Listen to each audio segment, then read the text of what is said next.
Well, hello, everyone. Hello. Thank you for joining us. I am Glennon Doyle, and I'm a writer and an activist. And I am here as just a host to host this amazing conversation with the one and only Layshia Clarendon, who is a guard for the New York Liberty. And I just got a crash course from my wife about what a guard is because she didn't want me to embarrass the family. So, Here we not are. only, Layshia, are you a guard for the New York Liberty, you are such a teacher and activist and just presence in the world. Your presence in the world, Abby and I always say, and the way that you show up and just the way that you live and love and learn, it just makes the world better. So I feel honored to be here to hear your story and talk to you about this moment we're in. Yeah. Hi. Hello. Hi. My face already hurts just from us talking on the background screen. I had to run and like grab my book before we got this. Like you're gonna sign it through there, but because you already signed it, because you're amazing. How did we meet, or how did we learn? How did we know each other? It's through Jessica, right? Yeah, it's through my wife. So she met you through working with what Wasserman and Abby and Megan and just the sports world. Mm-hmm. And then I think we had already read your book, or maybe she told me about your book, and then she had met you in that moment when she came home, and she was just like, she is just this ball of energy and fire. Something. Yeah, like she was just describing you. And I think one of the first things she told me was you said like Eve was framed, so she's like religion and all the conversation. I was like, who, what? I need to talk, like, we need to talk more about this. And then we were supposed to meet at South by Southwest. I remember a couple years ago, you didn't end up coming. I did the panel with Abby. Yeah. Then I was about to see you again at your book tour. Welcome COVID and the world changing. It was like days before you canceled. Like this was one of your tours, I think 2 or 3 days we were supposed to go.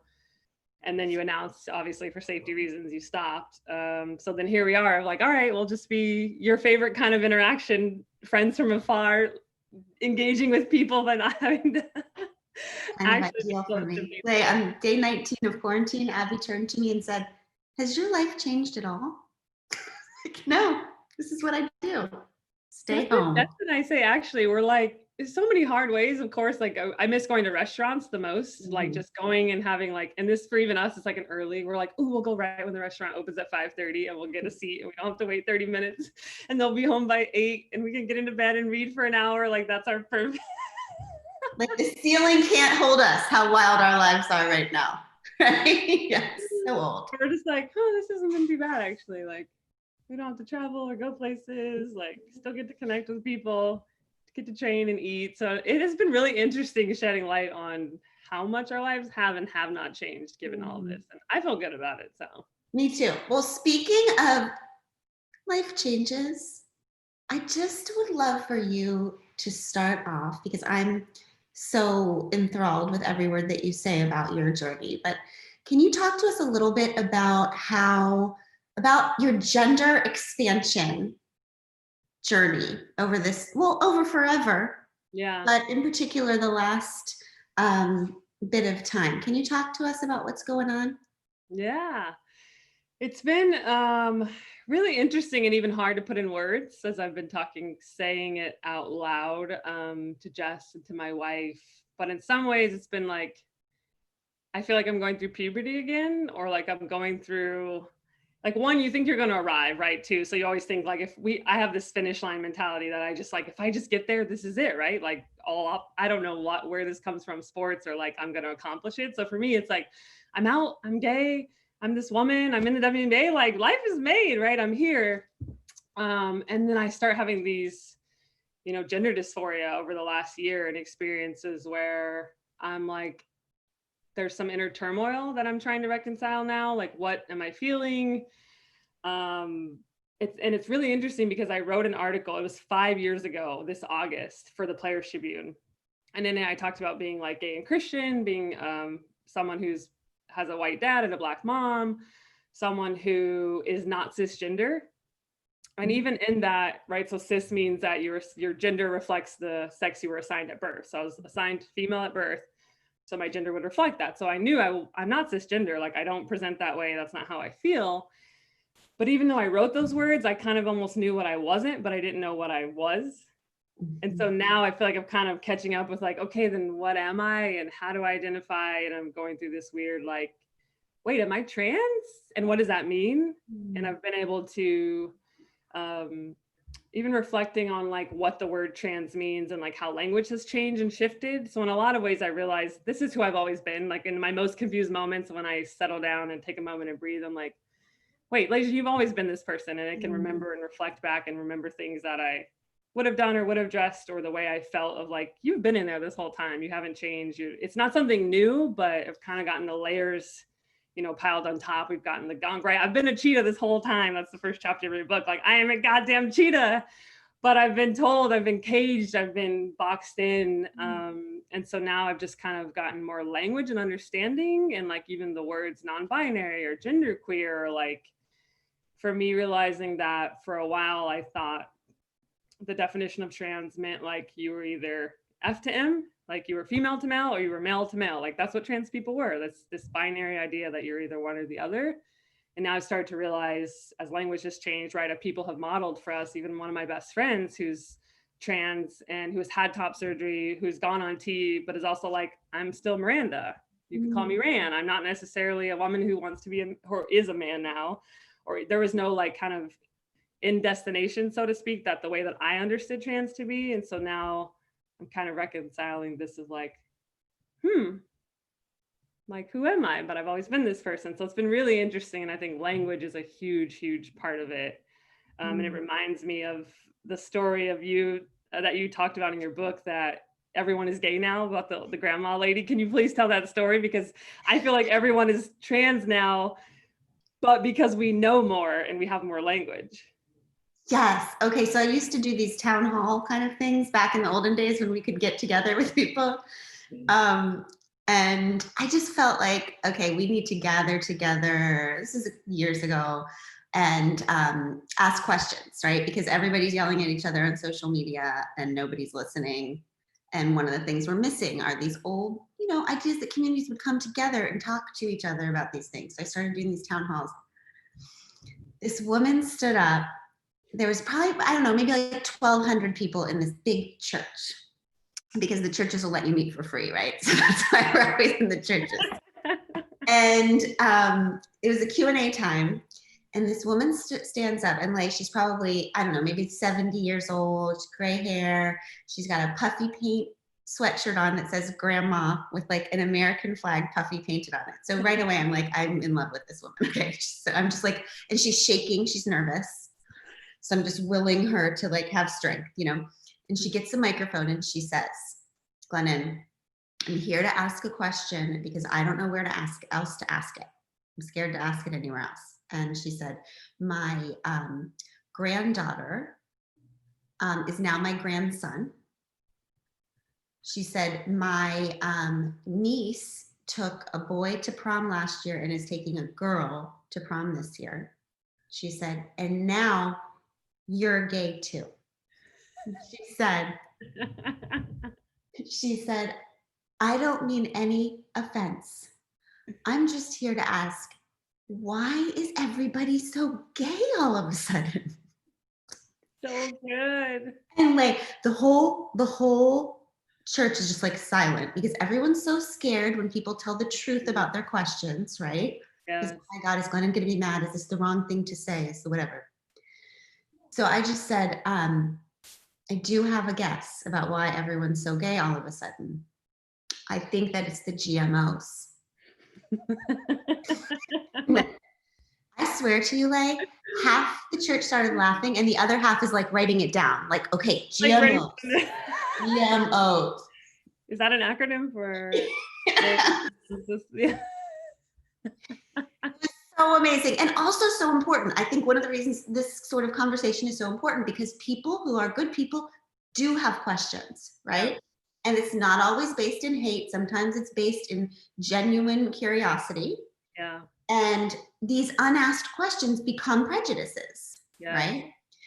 So we talked about it for a while, and I just the gist of it was, what I believe is that people are not more gay or more trans. Like, people people have always been 50 shades of gay, right? Like, people have always been trans. It's just there's been no room to breathe. There's been no freedom. There's been no Layshias. There's been no, like, or there have been, but they haven't been listened to, right? Yep. So it's not that gayness is contagious, but freedom is contagious. Yeah. Right? So the more, if little Layshia had had more representation, could have seen, could have heard the words non-binary, could have heard the words trans, could have seen role model. You've always been the same in there, right? Yep. You didn't catch trans from somebody, Yeah. right? I mean, COVID, I wasn't wearing my mask, so I might. So this is the same thing, that these conversations are so important. Do you feel like had you had these words, had you had this language? Because I think for myself, I didn't just turn gay. Yeah. No. Okay, I didn't just turn gay. Like, I just didn't have the wide open skies that we do now, because of brave people who come tell their stories, so other people can see those stories and say, me too, me too, me too. Yes. Right? Yeah, 1,000%. That's where the reflection was starting to happen, of like, even realizing the little things I did as a kid, of like, I always wrapped my towel around my waist. Like, there was always a level of, it was never a comfort of wanting to put it here, but a learning that I had to cover up my breasts, because it's like I was supposed to, because I'm a girl, because we have boobs, and boobs aren't supposed to be out. Only guys with nipples can be out. It's that weird thing. But I remember wrapping my towel, like wanting to wrap my towel around my chest and like be more like my dad in that way. And obviously the clothes I wanted to wear, which there's expression in who you are as different sides of it. But even remembering the first time the girl I was dating in high school bought me a like boy outfit, like boy clothes. Like, it was like, besides basketball clothes, because that's where I lived and was like survival. Like, if it wasn't for basketball, like that was, I think, the saving grace for my gender, to be like fluid and, you know, tomboyish. It was like, you can wear sweats and like a tank top because it's basketball. But with regular school clothes, it was still like, you know, tomboy, but like it was girl clothing that my parents bought me. And so the girl I was dating in high school for my birthday bought me like this striped, like blue and gray, like just kind of hoodie. It was like all boys clothes, and these other like dark gray pants. And I remember putting them on and just being like, oh my God, like this feels so good. And obviously having to hide it too, because it was like my like boy outfit or my boy clothes that I like only wore when I, you know, stuck it in my backpack, or I was staying at her house. So we got dressed and went to the movies. But like, how good I felt in that, and how seen I felt. And like, had I been able to just go to the store with my parents and they'd say like, oh, what section, like get whatever clothes you want, where would I be right now? Obviously I still got here, so that's great. But I think all the pain and suffering and, you know, trauma, and thankfully I had, you know, for whatever reasons, enough community along the way, because you see people who don't, right? You see people who are suicidal, people who turn to like addiction or to different ways to cope. I've been really lucky for whatever reason, or just that like my coping was sport. And so that was like a healthy coping, right? Compared to like what other people cope with, and how you're almost seen as exceptional because your coping happened to be like cleaning and cooking and working harder in school and playing sports, whereas like someone who might be going through the exact same issues I was going through, but coped with, you know, substances or sex or different things, right? Sorry. Only I had basketball. Damn it. The soccer, maybe. That's such a good point. I do wonder, I mean, when Abby told my mom that she was going to propose to me, my mom burst out crying and she said, Abby, I have not seen my daughter this alive since she was 10 years old. That's the first sentence that came out of her mouth. And wait, 10 is when I fell into addiction. Like, it's when I just lost myself for 15 years. Yeah. And I don't know, I can't figure out what happened back then, but I do wonder if part of me knew that I wasn't going to be able to survive as my true self. Yeah. And I just started hiding then. And then when I found Abby, it was my putting on the sweatshirt moment. It was like, oh, this feels so good.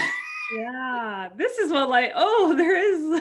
Yeah, I get to have what other people have. Right? I get to have this. Yeah. Right? Yeah. Oh man. So tell me how you identify. What is your how do you identify in a way that makes you feel like most this matches me? Because I actually don't have that yet. I don't know what I'm still trying to figure out what Yeah. words fit for me. I know. And then the struggle of pronouns has been so, yeah, this is good. We could spend the whole conversation on this. And not that there has to be an answer, right? Maybe there is Yeah. no arriving. Maybe Yeah. we're human beings meant to not. I mean, I think fixed identity is Yeah. for beings being like we're actually energy. We're meant to move and evolve and change. And then we're always trying to label ourselves and like, that's Yeah. hard. A box to put in. Yeah. So most recently, obviously, I'm Black, so I identify as Black, identify as like non-binary or genderqueer or umbrella trans. And then I recently like they and them pronouns, but I do like all of them, which has been, this is the hard part of like, you put a box and then you want people to all call you that, but then sometimes they all feel good and sometimes her feels horrible and like really misgendering and like I'm not seen. And so it's always trying to settle on what it's going to be, especially when you're in the public eye a lot, right? And you're being written about or being talked about and not always having the opportunity to have these full-on conversations with people. But I definitely identify as non-binary, like both spirited. Like I feel equally as masculine and feminine, which we all have in us, right? Like some might just present higher than others, but I feel very much like both of them. Feel very much like equally alive. Like I feel perfectly in my body certain ways that I like. Yeah. So that's where I'm at right now. Both spirited, equally alive. Forget it. Oh my God, that's so good. Let's just land there. Okay. If we have to have a box, that's a good one to be put into. That's good.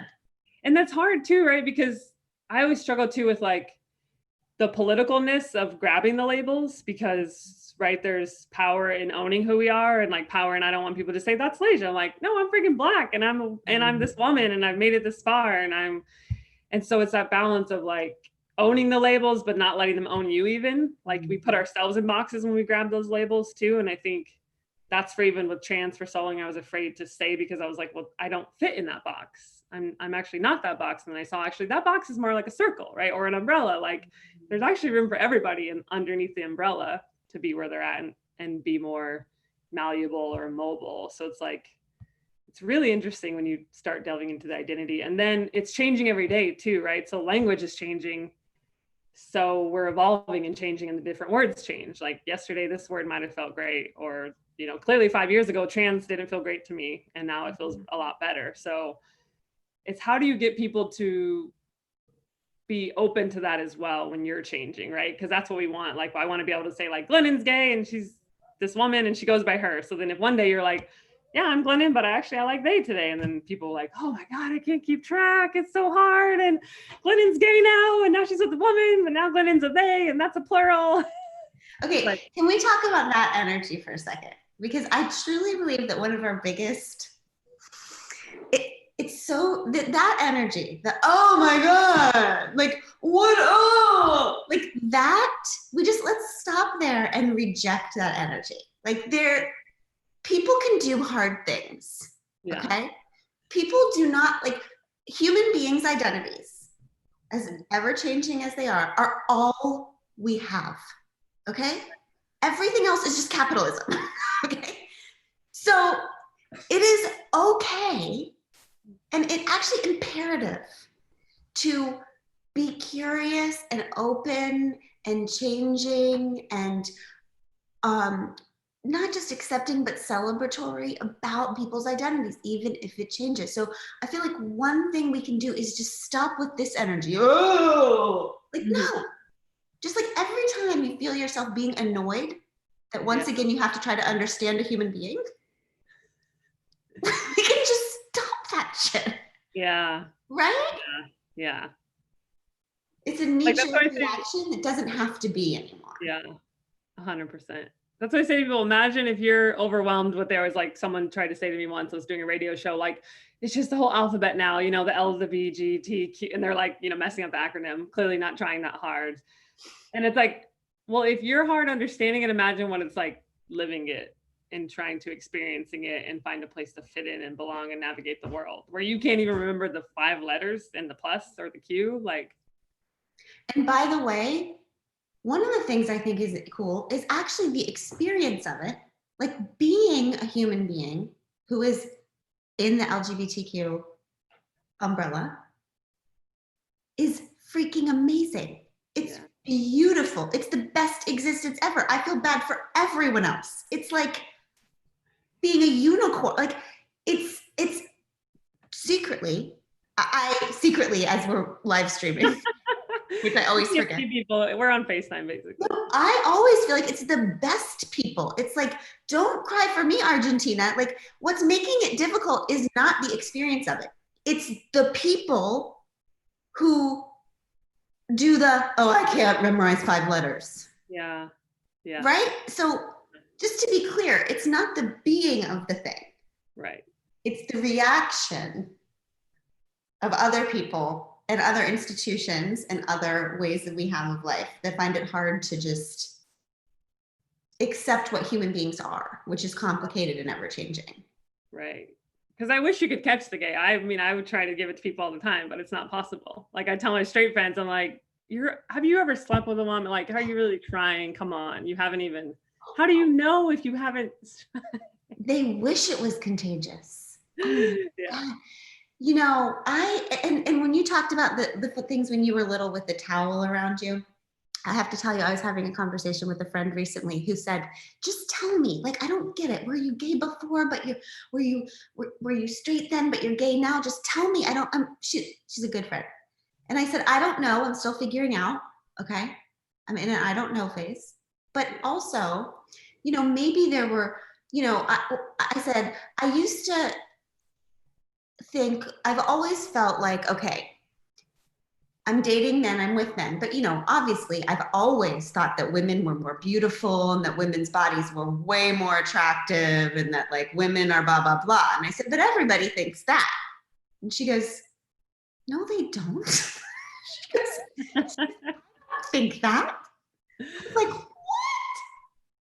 You're like, well, oh, this is how we should talk. So maybe it was always there, Lay. I think it was always there. You just thought everybody thought like you, but they had to be with guys. It was like, well, this is a sacrifice we make. So, you know. We're all just sacrificing, pretending these boys are attractive. Okay, we have to talk about, I want to talk to you a little bit about religion. Because I am so inspired and curious and fascinated with, well, really everyone who finds a faith so deep that it is not tarnished by religion. Yeah. Right? Well, many of us who have a deep faith get to religion and see all that mess and hypocrisy and just reject it all. Yeah. Instead of holding on to what is real. And can you talk to us just a little bit about your gorgeous, just how you've always felt about love and God and where you fit in all of it? Man, I think it's the reflecting is weird. I feel like I'm getting so old because you have these like, I'm reflecting moments of, I definitely grew up, not give you a whole life story, but grew up, mom is Black, Pentecostal church. So that's like the super spirited, like catching the spirit, swinging from the chandeliers, like the whole 9, and not super deeply religious going every week. But my mom was kind of like, you know, we go, it's like Black people, you go to church, like with my aunts every, you know, Easter, around Christmas, that kind of one's like, ooh, we got to go to church. And you're like, what? We haven't gone in 3 months. Like, okay, I guess we're going to church. Like, get up. And so I grew up in that kind of household with my dad, not believing, he's white, just like, so growing up, church or faith to me was presented as you go to church and it's super long. I don't know why it was always so long, or you can stay home and clean the garage with your dad. So teetering between the options where I didn't have a choice, or I had to just go, or I could stay home and clean the garage with my dad. When I got to stay home and clean the garage with my dad, and then I see mom come home from church, I'm like, dang, I just went to church. Like, could have been done, like weighing those like options of like, what's the biggest time commitment? Or for me, it was like, God, I go to church, I have to wear a dress, right? I can't go to church in my basketball clothes. I got to go to church, to the point that I like burnt this skirt one time. I was ironing it. Like I just burnt it. Like I was like, oh, sorry. Obviously got in a lot of trouble, but those are the kind of stories I realized like, dang, I really was in there this whole time. I was really did not want to wear a skirt or a dress. So grew up, didn't really know anything about God besides like you go to church and people are very spirited. And then the things I did learn is my sister's bisexual was like, God is bad. You go to hell if you're gay. God doesn't love you. Those kind of ideas. So I remember like the very few times I talked to God ever one-on-one when I was little were like middle school and high school, praying in my bed, just asking God, like, why did you make me this way? If I'm bad, like, and asking like, am I going to hell? Because I very much knew I didn't always necessarily have the words for the gender stuff or no, but I knew that like I had a strong attraction to women. Like I liked my friends, I liked girls, like, and so that like, am I going to hell conversation, like crying in bed, like being terrified, right? The fear that religion instills in you. But still, for some reason, even with my parents and my sister came out, it was that you're going to hell. The Bible verses I'd never heard my dad say, like, what? I didn't even know you knew those. Are those real verses? To fast forward me going to Cal, something just felt right. And I know that it's God now that I can connect that I know God. But it was just like, you need to go to Cal. And it was this eclectic place of like misfits and mismatched buildings and like anything goes kind of thing. And I knew there were queer people there. So going to Cal, my teammate invited me to church. And still within all of that, my heart was just open. Like I never got tainted by the religious side of it. I was always just like open and curious. So when my teammate invited me to church, I was like, sure. I think the first time actually I was hungover from drinking. So I was like, no, I'll go next week. So then I went the next week and we went, and this church was just like, it's something I wish every person got to experience church as. It was my first like adult, this is my choice to go to this place. I'm not being dragged. And it was just this beautiful mix of people. Still, it was non-denominational, but it's Pentecost influence. So it's still the lively, like we're dancing and we're throwing our hands up and we're rejoicing. And I just felt like at home, like the hugs, the love was just so palpable in that space. And I just fell in love. Like it was kind of that shirt moment of like, I do know this. Like this is me. This has been inside of me. But still, the sticking point that people don't realize how strong culture is that even within that space, I started going to that church. The girl I was dating at the time, we went together. We were out at the church, but still, now all of a sudden I had this like existential crisis of things I had heard from my family and been told, and knowing that like you can't be gay and Christian. So all of a sudden I'm like, I can't be. Wait, can I be here? Is this okay? Am I okay? Does God really love me? Like, is this fate? Am I just pretending to be gay and Christian? And even to the point that I met with my pastor, and he didn't have all the answers, right? And my big thing was like, I don't see myself in the Bible. Like, how am I okay to be gay and be with a woman if it doesn't even say like that I can be okay with a woman? And so that's how strong like the cultural stuff is. I wasn't the person that went to a church and they were like, get out, you're excommunicated. I was welcomed, and still I struggled for 2 or 3 years until I finally felt like I was really okay as a gay Christian person. It's so interesting.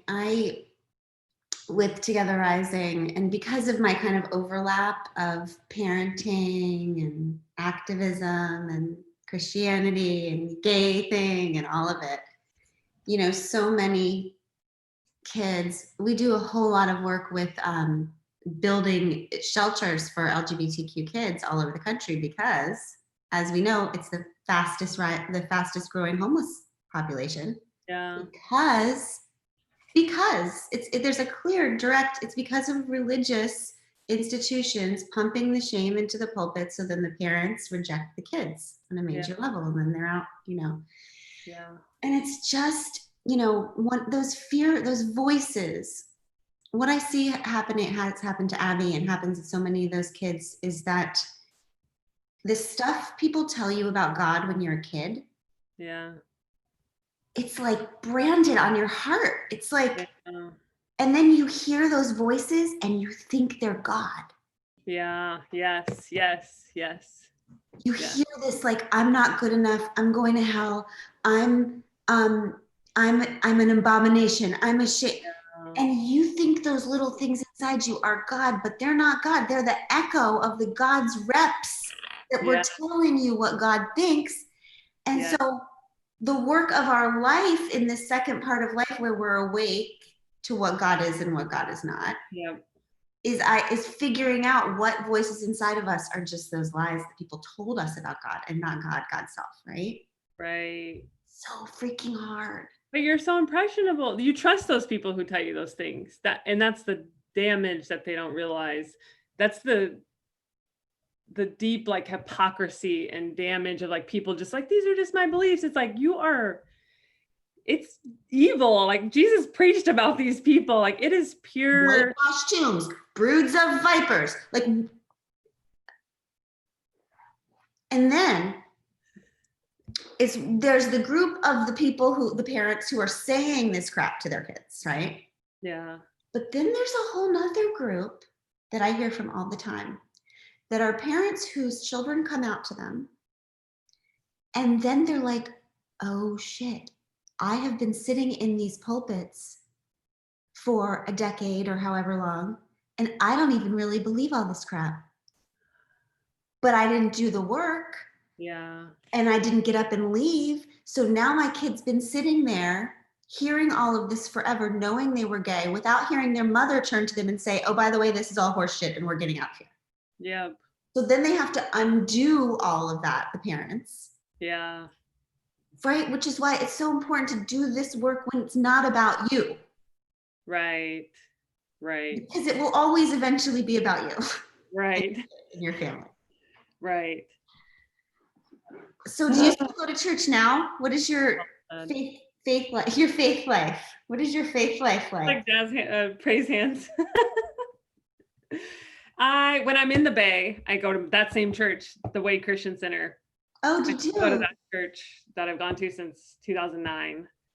And I've tried some other churches when I've lived in different markets, because obviously I live in season 6 months out of the year.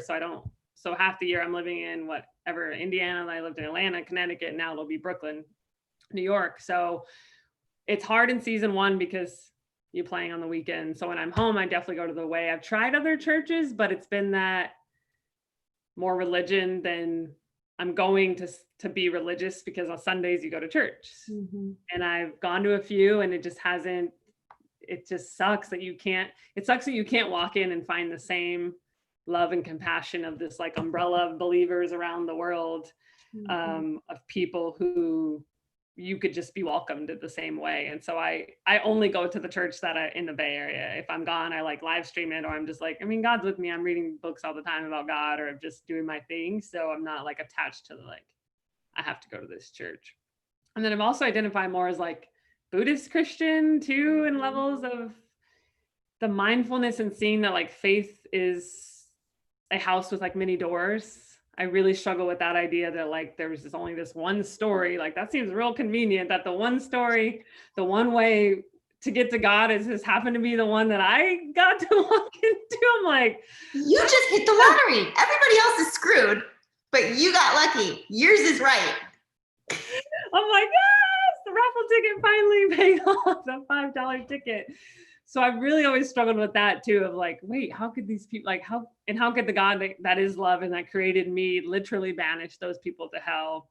And so now when I look back to it, feels comical even that the power that those people held over me, or the beliefs that I was stuck in, when people try and use the Bible or argue with it, I'm just like, oh my God. Like when I did finally come out to my parents and my dad tried to use the Bible, I was like, Dad, I almost like laughed, but it was like painful because it was hurtful. But I was just like, I have literally always been this person. I go to church and I know God. So like, you might need to talk to God about what's going on with you, but like, I'm good over here. We got this on lock. But it's sad because there are gatekeepers, and that's part of a big reason why I wanted to be so out and talking about this, was because just how much I struggled with it, to let people know that like, no one owns God. Like, not quite literally, like people in religion and people in literal boxes of like churches and institutions, but no one owns God. Like that is the one thing that no one can take away from you in any part of your life. And Yeah. it's trying to get people to understand that, whether you call it the cosmic muffin or the universe or Jesus Christ, your Lord and Savior, like whatever you call it, it's yours to be had. Yeah. Yeah. There's no outsourcing it, right? Like you don't, it's not that hard and it's not that easy. Like you don't, because any of the people who are the gatekeepers, nobody, like God didn't give them that job. They just volunteered. Right? They're all self-appointed. And the only way that the gatekeepers can truly control you is if you believe in gatekeepers. Right. Right? But you don't have to. Believing in gatekeepers is not the same as believing in God. And we talked about this, like the idea of any fundamentalist religion or institution being that the first order of business is to separate you from self. Mm-hmm. Right? And the way that my fundamentalist background in Christianity would do that is they would tell me every time I had a knowing or a hunch or any intuition, it would be like, oh yeah, you can't rely on your own understanding. Your heart is wicked. Like,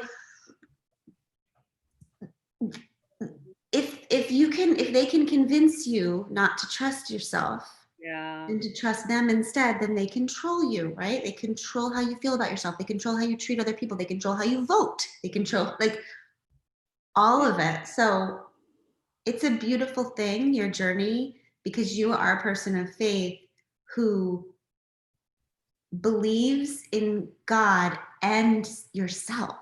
Yeah. And that doesn't always happen. Right. And oh, I just love it.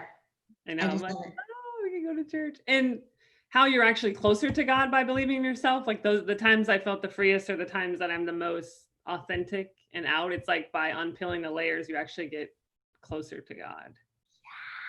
When we're convinced. It's not like, do you believe in yourself or do you believe in God? What I believe is that my deepest, truest self is God. Like, I don't believe that God is like out there and I'm trying to please her. I believe that when I'm aligned, like, that scripture that's like, that Jesus said, I and the Father are one. Like, we're most aligned when we're just in our truest, deepest self. Yeah. That is when we are one. Yeah. This crap, I would never have thought that we'd be talking about this on a basketball call. I know. I thought I was supposed to open with tell me 3 basketball terms. Well, I already learned, like, Abby gave me a crash course in basketball before this talk, so I wouldn't embarrass the family. All I can remember are that you're a guard and there are lots of guards, and there's a 1 guard and a 2 guard, and the 1 guard dribbles down the court. Yeah, that's me. I'm the 1 guard. You're the 1 guard. Yeah. Fantastic. Okay, we would be ridiculous if we did not talk a little bit during this call about how race intersects with all of this, about how this moment is, because your identity, and what I find interesting is when you always start with Black. Mm-hmm. Yourself, you do that. When you're identifying yourself, you say, I am a Black, and then you go on to gender. Yeah. So ooh, it's interesting. It's very cool. Yeah. I guess that one was less complicated, so you had that one figured out early. Well, I think the one, you can't hide that one. It's like, you can't be like, I'm in the closet about my Blackness. Like, I really don't have a choice about that one. There's no coming out. So that was like an easier one. Well, easy is maybe not the right word. Yes. So talk to us about, how do you even want to begin to talk about race in this moment and what it means in your life, in your everyday lived life, and in the WNBI? Yeah. I think the W is an interesting concept because we're about to start season. We were talking a little bit about Share the Mic before this, and I think it's this weird parallel experience I'm having recently with hearing people talk about following Black women and the excitement around the Black leaders we have, of the Rachel Cargills, Alicia Garzas, name them all, the Black trans women, and the movement that we have. But I still, within that, feel the disconnect of people putting the pieces together that our league is also them. Mm-hmm.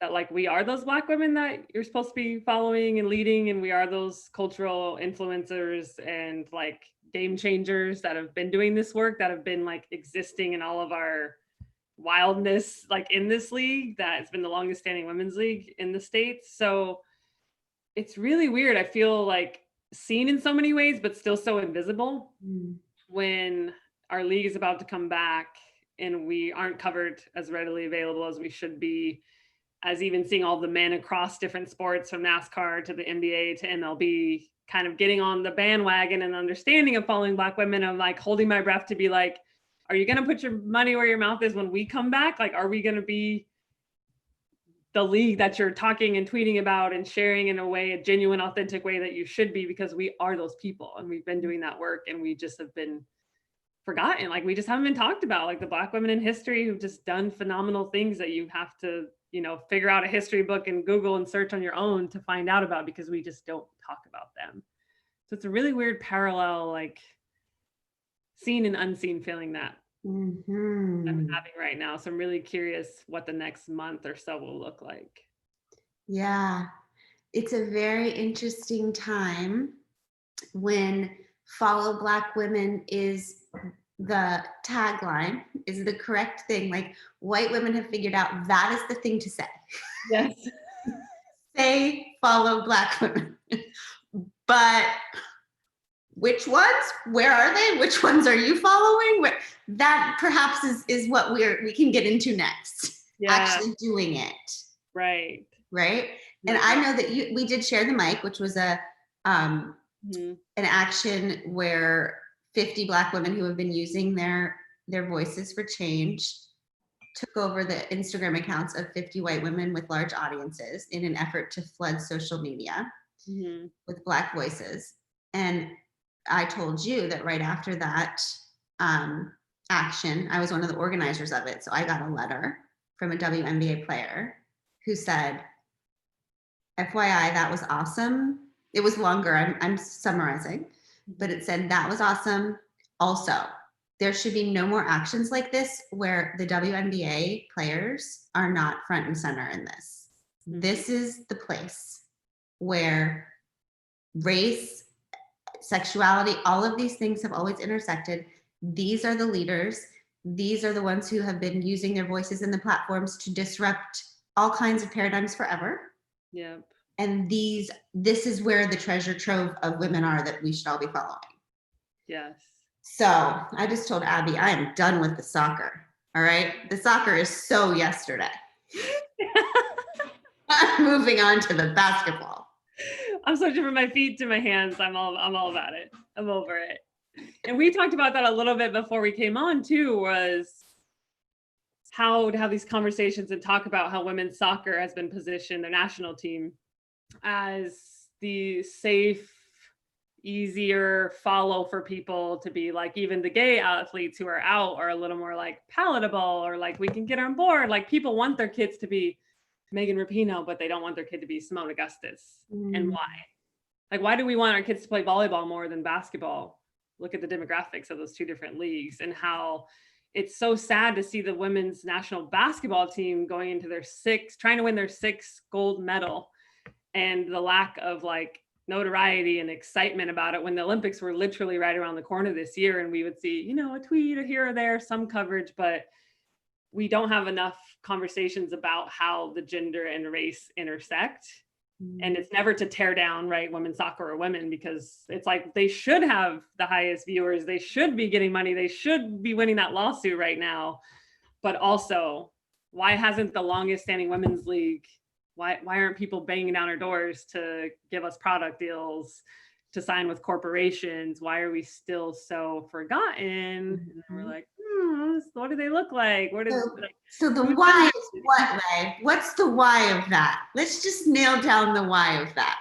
Why are certain professional leagues or Olympic teams held out to America as the pinnacle of power and joy and success and eliteness? Yeah. And then the WNBA. What is the why to you? It's, our league is 80% Black women, and I don't know a number because we have to do a survey for the queerness of it. So we're hella gay, pretty gay. Officially, hella gay. Okay. Yes. It's like fluctuates. For the Glennons who were always gay, but it took them a little while. No. So our league is super Black and super queer. Mhm. So we struggle with I think the idea I was talking about this before too, is like the way people are going to look at Megan Rapinoe, even though she's gay and out, as like the cute, still pixie haircut American girl in her whiteness is more palatable to white America to be marketed, right? Because you still, like, your kid can be like, Megan Rapinoe, she's cute, she's not threatening. But the Black person, who we know based on our skin color, literally with everything going on in the country, is that like I would be viewed as a lot more threatening than Megan is, of us walking down the street, of us existing in space. And so people don't want their kid to be the Layshia Clarendon, because we don't aspire to be Black women outside of what like NBA guys or rap culture. And so we lie at this kind of double whammy. And that's when we talk about the intersection, is that layer of sexism that we all experience as women, but then the added layer of race that we experience because America has not viewed Black women as beautiful or marketable or desirable the same way they have. And we know the desire part is something we all struggle with as women in sports, right? Because we're supposed to be desirable while we're playing and sweating. Like, we got to be cute still and make sure the men want to watch us. Wow. I think you nailed it. So what would progress look like to you? Like, what would be different about this season that is like quantifiable? Like, what would it look like by the end of the season? You were like, I think we might be making progress here. What kinds of things would have to happen? I think a big one is the media coverage we receive in terms of telling our stories. I almost say this and I hesitate because I want to get to the point where they're dissecting everything about my life like they do LeBron and every NBA guy, but then you kind of like, dang, do I really want that? Because they're all in my business, but we need them to be all in the business to care about, like, so-and-so opted out. Jonquel Jones opted out. And it was like, oh, cool. Like, that should have been all over Sports Center, as the same way we saw Kyrie was, opting out of this season. And so I think the way it would be very tangible if we saw us talked about more within the sports shows. We have some phenomenal people of our crew at ESPN who cover us, like Holly Rowe and LaChina Robinson. Like, those people, I always want to give credit because they're not doing that work. They are, and they're clawing and scratching. But in more general, like, we're on NBA Game Time, they're talking about that constantly. We're on the shows where they're breaking down our matchups, because we lack the storytelling that you get on a lot of the men's side of sports. That even as I watch the NBA or basketball, I like the Warriors because I'm in the Bay Area, but like, I will end up watching a game because I heard about it 17 times from my phone, or it pops up on ESPN. And then I'm like, well, shit, I got to see, because Kevin Durant's playing, this person who I used to play with, the story, the excitement, the drama they've created. Now I want to watch. It's not because I really want to watch that many games every time, but we lack that people getting pulled in because they're like, oh, Layshia Clarendon's playing her old team at Connecticut Sun. She's matching up with Jazz Thomas, who she was playing the backup point guard for. I know you know everything. Oh, I'm following you. So it's not like I went dead inside or anything during that. No. That excitement, I get it. that we need to be told, I think, is one. And then I think from the cultural side of, like you're saying, when like a Share the Mic comes up or something, those people are thinking, oh, why wouldn't we have a Layshia Clarendon, a Brittany Griner, a Maya Moore, Elena Deladon, she's white. But like, those people that we're the first that comes to mind when we're talking about culture too, that people connect that we are those cultural people. I think those two things, and obviously viewership being up, would be very quantifiable, of like, people are going to watch us when we come play. It's 22 games. I think it's 100 and something in the whole season. They're going to watch us. So you're going to see those numbers spike. And then I think another quantifiable thing would be corporations putting money behind us. And so wanting to work with us, they'd be like a Luna Bar or something, right? Luna Bar figured out how to pay the difference in the women's national soccer teams. Gold Cup money, right? If they won, they were like, oh, they're this amount short. I think it was $30,000 or something from what the men get. So we're going to pay it. Boom. Luna Bar, I'm shouting you out. Like, why is Luna! women not get that, and why is the WNBA not getting that? Like, are we not worthy of getting a bonus or something? Like, right, the men make a much bigger maybe gap than us, but our Olympic bonuses are smaller than the men. So, hey, Delta, come say we're going to charter the women's national basketball team to the Olympics because it's BS that they fly commercial, or that they fly commercial when they're in the States. Things like that like people want to partner with us, because right now it's that idea that like we scrap and claw and beg and like plead of like, pay attention to us, give us what you're giving the other people. Mm-hmm. Those are good, actionable things. Delta and Luna, I'm on it. Okay, good. I'm gonna take all my Karen energy over to Delta and Luna and ask to speak to the manager. Oh my God. Lay, when people are saying they are interested, they're open-hearted, they're ready to, just willing to be confused. We've talked about this before, like the willingness to allow some disequilibrium into your life about gender, about race, all this stuff.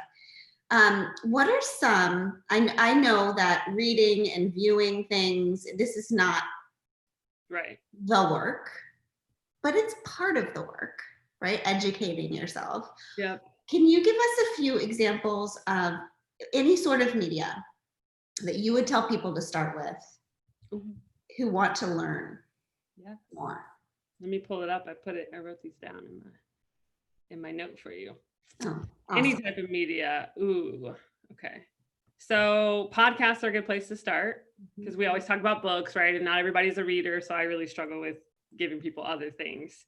The 1916 Project by Nicole Hannah Jones. That is actually, you can read it. It's a list, or like essays online, or you can listen to the podcast. And then Unbothered by Jamel Hill is like phenomenal. And she does like culture and sports. So it's one of those where like, you might not even realize you're learning just by listening and listening to people's stories. And that's how you learn. I think for docuseries or movies, Pose is a good place to start. Have you watched Pose? Yes, love it with our son. It's like, yes. Oh my God. So watch Pose. I'm always like to Jess, like, you haven't watched Pose, like you're gonna get canceled. I'm canceling you. Like, you gotta watch it. Like, you gotta watch it for the culture. For movies, like If Beale Street Could Talk. I haven't seen that. 13th. And then When They See Us. That's a really good one. Yeah. As far as a course to take, like Rachel Cargo offers the hashtag Do the Work. That's a 30-day free course. And then my mom is doing that right now. Your mom is? Mm-hmm. Oh my God, that's awesome. And then you can also go to The Great Unlearn on Instagram. That's her other platform. And then she has some offers where like you can pay. And it's a platform and forum for people, what you're saying, who are like curious, who want to learn, who are open to it, who need some help and direction, but pay her for her labor, obviously. Yes. And then, you know what I watched last night, like Disclosure. Have you seen it yet? No, I've heard I need to watch it. Truly, it's all the history of Black trans women and what they have given to all of us. And it's a must. Like, everyone must watch Disclosure. It's on Netflix, I think, right now. So good. The kids, everybody should watch it. That's a good one. Do you have any books? Books. I should, because I'm the book person. Every time somebody asks me what books they should read, I forget every book I've ever read, and I cannot even remember what a book is. You're like, and I just can't. Yes, of course. I mean, one of my favorite books of last year that I read last year was Just Mercy, the Bryan Stevenson book. I just am so amazed by his work, because when you look at how white supremacy manifests everywhere, but like in the justice system, yeah. I mean, oh my God, it's a good place to start. I think that book, because it's an easy read, and you start to understand the pattern of how white supremacy shows up everywhere. Like, we are now seeing it everywhere, how it shows up in policing. Yep. Which is so important that we figure that out. But it's everywhere. It manifests everywhere. It manifests outside of sports. It manifests inside the criminal justice system. It manifests inside companies and businesses, Black women in business. in religion, in activism. I mean, like one of my main jobs as a white woman who runs a nonprofit that gets a lot of money because Yeah. I'm a white woman, Yep. right? Yeah. Is to part of our job is to collect the money from the people who trust us and filter it to the women on the ground who it's all groups that are led by women of color, right? Who are the ones who have been in these communities and have been building trust with communities and have been doing justice work for so long. Right. So I have seen how it manifests inside of not the nonprofit world. Yeah, that You people know? will give it to you. But if you ask those same women to stand up and be like, hi, I'm so and so, I'm doing this work at the border, literally what you're giving money to, they'd be like, well. And does that go to people trust people who look more like them? So, like the science behind that they're going to trust you, Glennon, but it's your job to filter that. Yeah, that's Right. Yeah. Okay. And then in terms of, I'm always careful about bringing this part up because I do think that sometimes when we are new to all of this, I know that I made this big mistake and still do often, that we think showing up is about like what to say, right? yeah, yeah, Like that this work is about performing instead of transforming, right? So we know that we have to do all of this work to transform the way we actually see the world first, because that will change how the words we say and the energy we show up with. Like any white person who shows up to any sort of anti-racism work without deep humility, yeah. it becomes very clear that they didn't read shit beforehand because when we do, we're like, okay. They're like, whoo, yeah, okay. They're like, follow Black women. Wait. Oh, and yes. And I love that because you talk about that so often with what's in your cup, right? When you get bumped, what's in your cup is gonna come out. If you haven't done the work, it's gonna come out. So you can be walking like, oh, I have this great coffee latte, and you get bumped, and like what spills out is that muck, and it's not it when you've done the work and you get bumped and you're like, ooh, I'm feeling threatened. Like, but that's the awareness you want people to have, right? It's not that you don't have the feelings anymore because we all live and breathe the air. So you are still going to think racist thoughts, transphobic thoughts, fatphobic thoughts, sexist thoughts. Like, it's impossible. That's not the goal. The goal is to be aware of when you're doing that and to be able to unlearn and undo it. So when you do feel it, you're like, ooh, I'm Karen right now. Like, I'm feeling threatened. I just saw that Black man walk by and like, I need to get it together. That's the work that when you get to that point that you can be aware, that's like, okay. So then when you vote, when you go to your kid's school, when you're at church, when you're in all these places, you're not acting from that unconscious bias. You have the conscious bias that we all have. Yes. Yeah. And then when you do show up and say the thing, do the thing, and then you are corrected, right? This is what my whole life is about. Doing the thing, and then somebody's like, that's not exactly it, right? It's when you have done enough work, oh, this is that moment where somebody's going to teach me, and then I'm going to learn it, and then I'm going to let it burn for a little bit because I'm embarrassed and and then I'm going to show up better next time, right? But what we see is that people show up and then they get bumped, they get corrected, and then what spills out is, oh, why is everyone mad at me? But I just tried. But why are they being so aggressive? But why are you attacking me? Like all the things that show that they didn't do the work beforehand, because nobody would say those things had they even read one paragraph about how to show up in this work. Right? So it's not that people are mad because you didn't say the right thing. It's because you showed by what you said that you're performing instead of transforming. And that is offensive. Yes. Right. Because it's still the idea that it's not that you wouldn't even think that, because you could still get bumped and be like, ooh, I'm so like, I want to cry right now, but like, ooh, I'm in my white woman feelings. Like, I'm going to take up space by crying in this moment. Like, I might need to walk away and get it together so I don't center myself. It's being that aware, I think, I did that at an event a few years ago where I was in Atlanta at a conference. And at that point I was like, I'm Layshia, identify as a girl and a woman. And I just dress like, a BOI, a boy. And that person looked like me. So I was like, I use she pronouns with them. I was like, oh, it's hi, she. And they just corrected me and they were like, oh, actually, like I go by they or them. And I was like, oh, my bad. And they're like, no, it's cool. Like, thanks. And then that was it, right? It was like over. And it was like, oh, okay, everything's fine. Like the world didn't come crashing down. But so that's that idea. It's not that you're not going to say the right thing, but if you have the fear of never getting in the rink, we can't have that fear of never stepping on the court or in the battlefield of like, as long as you're in the rink and swinging and fighting and there, like you might get punched in the gut, you might get knocked out. These are very violent. I'm not sure why, sports, I gotta talk about that, but you're gonna still be there. Just be in the rink, just show up. That's what we need you to do, is show up and do that work before you show up. And then when you get bumped, keep doing the work and keep showing up.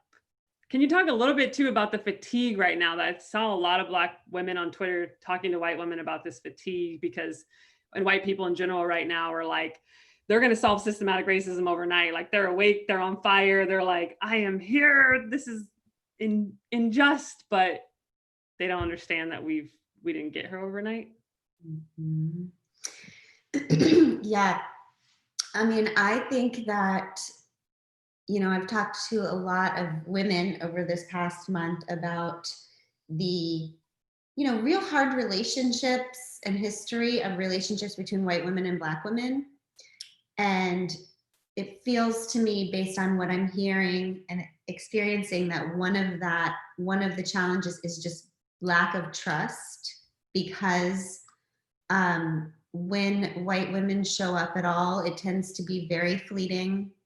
And it tends to be with a real dose of excitement and then just like disappearance, right? And so, I mean, I don't know. As a white woman, I just feel like a little bit appalled that the idea of fatigue is even being introduced right now. Like, yeah. I can't imagine.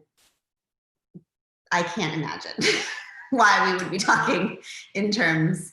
Everyone just needs to get some freaking Red Bull and carry on. Red Bull sponsorship.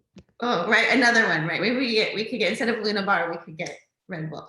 But I do feel like this is just, we will see the big drop off. You know, I mean, the white people who were in this before will be in it after. And then there will be a huge group of people who were in it because it was on Instagram for a while.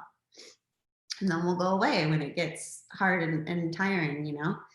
So I don't know. I just know that I figured out for myself and my family probably about 7 years ago that there's literally nothing, as an American human being, there's nothing that's more important in the entire world to us and to our country than to be a part of the work of dismantling this completely unjust, I mean, I won't say broken, because I think it's working exactly as it was designed to work. Yeah. But this system, like, there's just nothing more important. So, you know, I'm fatigued by 10 a.m. As soon as my coffee wears off, I'm fatigued. I spend my life fatigued, but I'm going to keep showing up. Yes. Yeah, the 8 hours of sleep for me, I'm like, I don't know. It didn't even work. It's deeper than that. It's the emotional, the weight of the unknown. It's so many layers that can't even begin to, like, I get on with my therapist and she's like, how you doing? And I'm like, she's like, oh, that good. I'm like, where do I start? Like, where do I start? Where do I begin? It will be the year that question was stricken from the record. Like, we no longer say, how are you doing? Because it's traumatic to even ask. Like, handshakes and how are you is, please, like, that needs to go with all of it. Instead of saying, how are you, we'll just start with, how can I support you today? Yes. You're like, on Cash App or Venmo? Yeah. That's right. All right, Lay, I think we should wrap up because we're a little bit over. I just loved every minute of this. I want you to know that I am fully dedicated to, I think we're supposed to call it the W. That's the slang, right? So I will feel in if I just say W instead of WNBA. That will shift into W. Yeah. Okay. I'm so grateful to know what I know. And I'm so grateful to know you. I just think that you are a really important leader for us. And Thank I'm you. honored that you trusted me to do this with you today. I'm so excited. You said yes.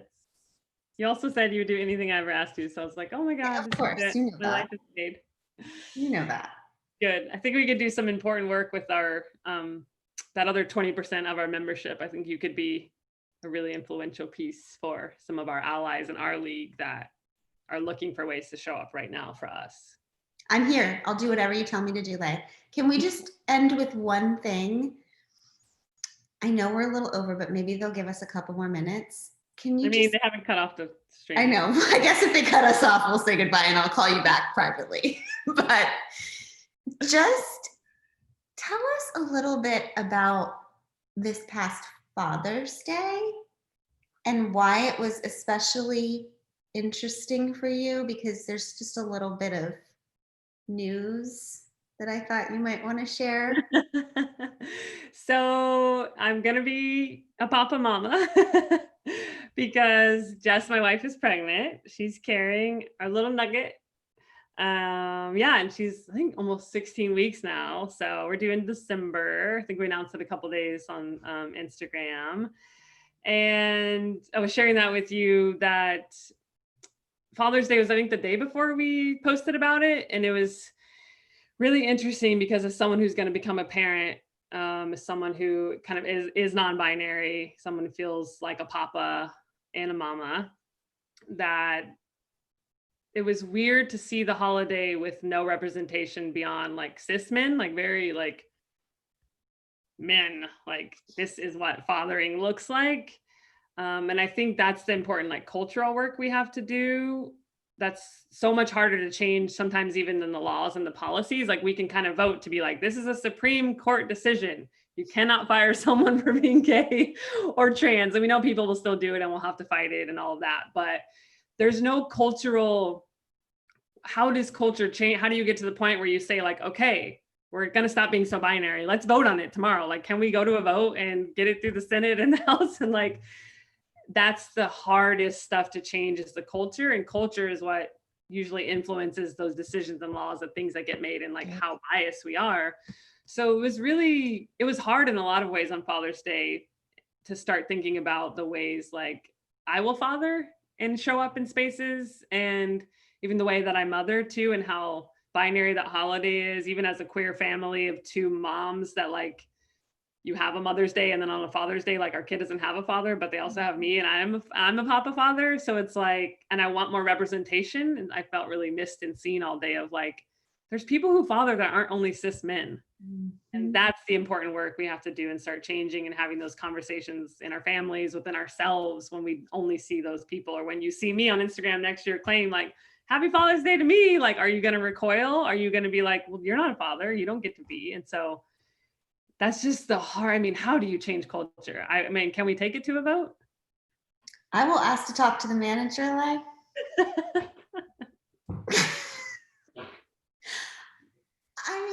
I gotta believe that just even this conversation, like hearing you talk about that is just the chipping away at that idea. I can tell you that based on the two conversations we've had about it, it's already shifted me.